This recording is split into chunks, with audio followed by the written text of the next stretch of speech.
السلام علیکم دوستو، کیسے ہو؟ ٹھیک ہو؟ صبح سنڈے ہے، انشاءاللہ آپ کا سنڈے بھی اچھا گزرے گا۔ اور صبح آزادی مارچ کا پہلا دن بھی ہے۔ صبح تو ویسے کشمیر کا یوم سیاہ ہے اور اس کے ساتھ ہی آزادی مارچ بھی شروع ہو جائے گا۔ اور تازہ ترین خبر یہ ہے کہ حکومت کے اور رہبر کمیٹی کے درمیان جو ہے وہ مذاکرات کامیاب ہو گئے ہیں، اور یہ بڑی اچھی بات ہے، ہم اس کو ویلکم کرتے ہیں۔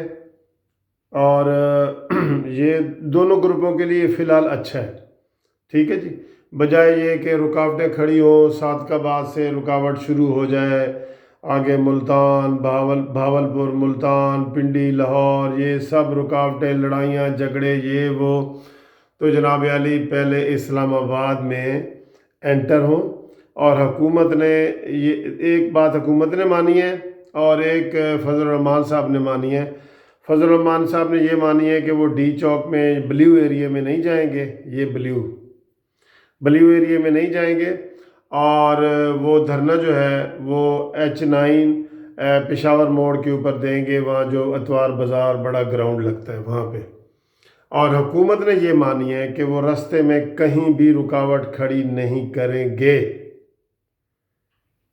لیکن مجھے ایک خدشہ ہے کہ حکومت جو ہے نا وہ رکاوٹ ضرور کھڑے کی، کیونکہ وہ ابھی تک اس وقت تک جب میں ویڈیو بنا رہا ہوں وہ کنٹینر بھی پکڑ رہی ہے اور وہ راستے بھی بند کر رہی ہے، اور وہ پوری تیاریوں کے ساتھ وہ بتا رہے ہیں جی اتنے وہ شیل آ گئے ہیں، اتنے آنسو گیس فلانے آ گئے ہیں، یہ چیز آ گئی ہے، اتنی پولیس بل آ گئی ہے، فلانے، وہ سارے انتظامات مکمل کر رہے ہیں جو ان کو روکنے کے لیے انہوں نے کیے ہوئے ہیں۔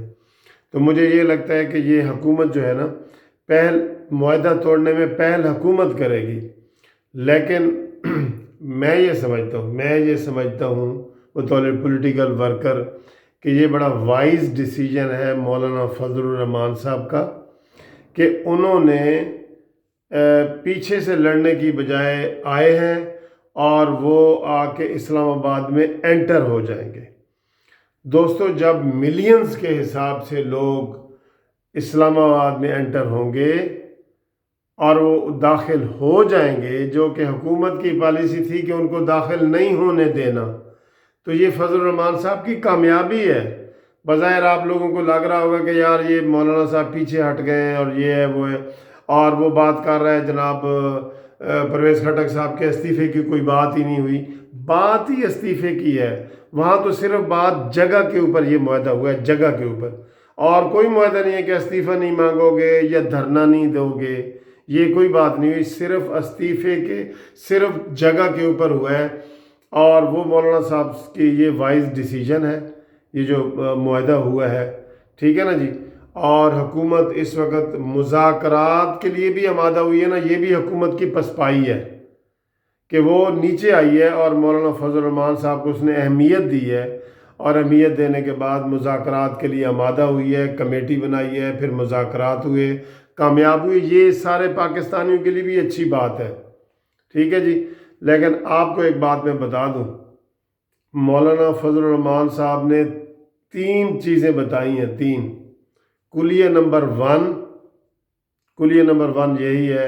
کہ پورا جلوس وغیرہ، جلسے وغیرہ سارے اسلام آباد میں انٹر ہو جائیں گے، یہ کلیہ نمبر 1 ہے۔ اور 2 اور 3 مولانا صاحب نے کسی کو نہیں بتایا، 2 اور 3 مولانا صاحب نے کسی کو نہیں بتایا، اور میرا وہ اس میں ذاتی یہ خیال ہے کہ 2 اور 3 جو ہے نا وہ انتہائی خطرناک کلیے ہیں، اور وہ انٹر ہونے کے بعد ہی ڈسکلوز ہوں گے، اور اس میں کچھ بھی ہو سکتا ہے، جی ہاں کچھ بھی ہو سکتا ہے۔ تو بہرحال مولانا صاحب کا آج بھی یہ کہنا ہے کہ میں استعفیٰ لے کے اسلام آباد سے باہر جاؤں گا، یہ مولانا صاحب کا آج کی تازہ ترین پریس کانفرنس ہے کہ میں اسلام آباد جاؤں گا اور استعفیٰ لے کے آؤں گا۔ اور جس طرح کہ آپ لوگ جانتے ہیں، میں بھی مولانا صاحب کو جانتا ہوں، نہ مولانا صاحب یو ٹرن لینے والے ہیں، نہ پیچھے ہٹنے والے ہیں، اور وہ اپنے مقصد میں مجھے جو ہے نا وہ 75% سے زیادہ کامیاب ہوتے نظر آ رہے ہیں۔ بہرحال عمران خان کے درمیان اور مولانا فضل الرحمان کے درمیان یہ جو معاہدہ ہوا ہے یہ خوش آئند ہے، اور ہم اس کو خوش ویلکم کرتے ہیں، اور اس سے ہمیں تھوڑا سا سکون بھی ملا ہے کہ کوئی لا اینڈ آرڈر کا مسئلہ نہیں ہوگا، ٹھیک ہے۔ اور مولانا صاحب اسلام آباد میں داخل ہو جائیں گے۔ جب داخل ہو جائیں گے تو اس کے بعد جو مرحلے ہیں وہ بعد میں آپ کو پتہ لگیں گے۔ Thank you very much for watching this video. Please subscribe channel کر دیں اگر آپ کو اچھا لگے تو۔